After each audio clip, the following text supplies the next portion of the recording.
Hi, I'm Rob and welcome to another TW White & Sons video review. Today's car is a Mazda CX-5 Sport.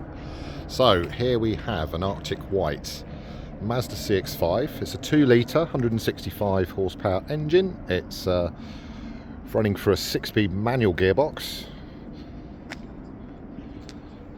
and is in the typical sport trim. Therefore we have privacy glass on the outside windows.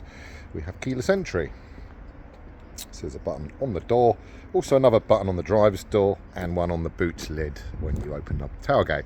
So you can actually lock and unlock through these three items. You've got a fob, of course, for the key itself, and of course the fob will power the powered tailgate. So just under this touchpad, we'll bring it up. At the back, you'll note sensors as well as a camera. So it's a rear-facing camera as standard into a rather large boot area with one of these clever up and over parcel shelves which clip up to there and can be easily removed. Easy to remove in the sense just pull it sideways at the back and it's on a spring-loaded function and it will just pull out, and then you can store it actually under the floor here. And there was little indents left and right sided, so you can actually store it along the length of here and keep it in the car, not rattling around in your garage or your shed. You'll note also there's a subwoofer for the BOSE audio system, but what you won't see is a spare wheel. Instead it's foam with a compressor unit. So all nicely laid out, easy to access. Then you're into the back of the car. You see you've got a 40-20-40 split, easy to fold. Just use the handle on the side, give it a tug, that flops down. This side's got two more, one in the middle, give it a tug, that flops down, and one at the end, give it a tug, and that does sort of flop down. So a nice vast amount of area to play with, obviously with only 2 seats remaining. So when you're ready to power down, just push the button, it will beep at you. You'll note the camera as it passes. We'll show you that inside the car shortly. So at the back, looking good, LED headlamps, 19-inch bright silver alloys. And up to the front of the car, we've got keyless entry. You'll also note when you lock the car, the mirrors will power fold. They've also got integrated indicator lenses built into them. Around at the front, again, LED headlamps with halogen bulb, with a xenon bulb. Coming down, you've got little fog lights in the bottom, front parking sensors as well. Great big imposing Mazda badge, sport grille, just got this houndstooth sort of effect to it. And again, Mazda signature chrome wing running through the grille itself. So really nice. Back into the passenger cabin side of the car. So once you're in, you're presented with a full leather interior, which is powered and memory functioned on the driver's seat. It's powered on the passenger side as well, but not memory. But the memory links the mirrors and the seat together. So you've got different drivers, different sizes. You can choose your priority number 1 or 2. Coming into the door card, lots of electric window controls and power folding mirrors. Also proudly displaying the BOSE audio symbol there, and there's again another one on the tweeters which are up on the pillar. So again, it's one of 12 speakers around the vehicle. Coming into this section here is a selection of controls, generally to turn stuff off. So you've got a stop and go function on the left, a lane departure in the middle, and your traction and stability system on the right. Also got an easy to power tailgate button. So just have a look at the back while we're there. So where I folded all the seats down, again, just pull by hand, dead easy. Up it goes. In the middle, same as, and that brings them all up together. But what you'll also expose is a nice lidded cubby, storage, and USB, which is the old style USB standard. You've also got Isofix for the 2 outer seats. So again, you can put children's seats in safely. But it's a full 5-seater, of course, 5 adults. And again, onto the door cards, we've got some nice sort of trim on there, looking really good with gloss black and some stitching. So coming back into the car itself, up into the cabin itself, let's jump on in and we'll power the car up. So we have the foot on brake, that goes green, give it a push and you're away. That'll start it up.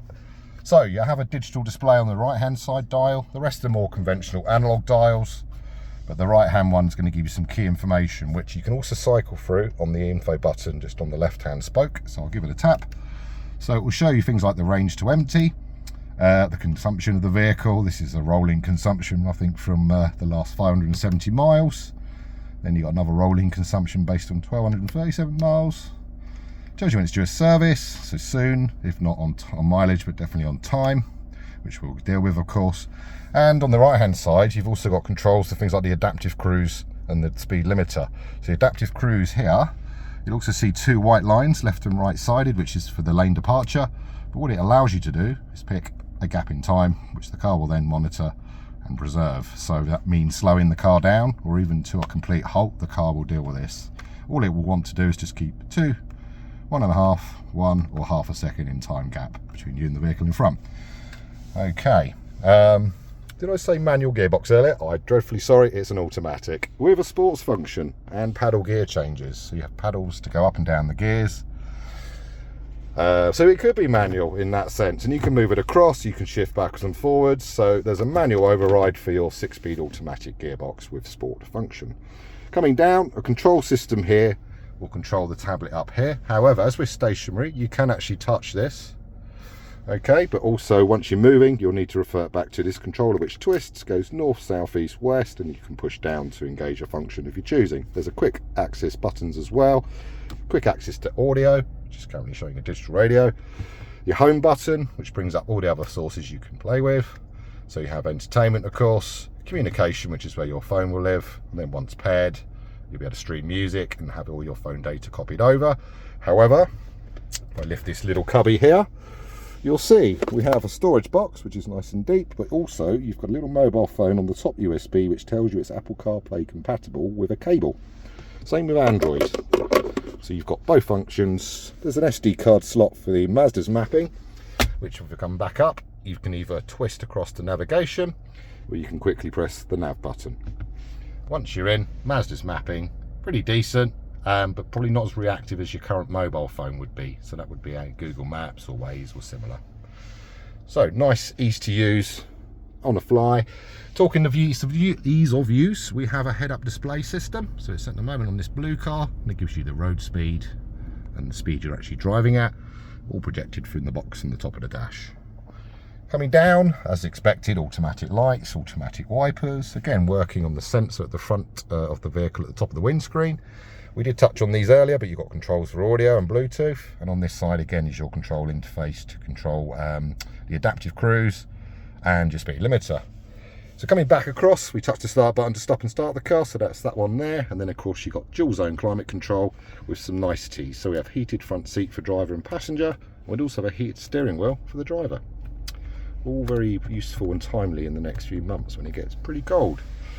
So, running out of things to show you. So we have a sunroof, which is very important. Let's also light in the cabin, and again it can be opened just by pushing on the button. It will tilt. Push it back to the front, it will close, and if you push the whole thing back towards the back of the car, it will open again. So letting lots of air in car. There's a little bit you can't really see, which is a little wind jammer, which stops buffeting. Okay, let's bring that close. So having a quick sweep around the cabin again, nice, clean, unmarked. The car's got 23,000 miles, and it's only one owner from new. The car's coming into its 4th year soon. So it's a nice, clean example of the type. Let me hop out. So, just to summarise, this is a 165 horsepower, 2 litre petrol, automatic, not manual, in Arctic white in the sport trim, looking rather resplendent. This car is available for viewing and test drive. Please don't hesitate to contact us here. We'll welcome a part exchange against any of our vehicles, and of course we're happy to help fund your purchase using our dealer funding services. So we look forward to your call. Thank you very much.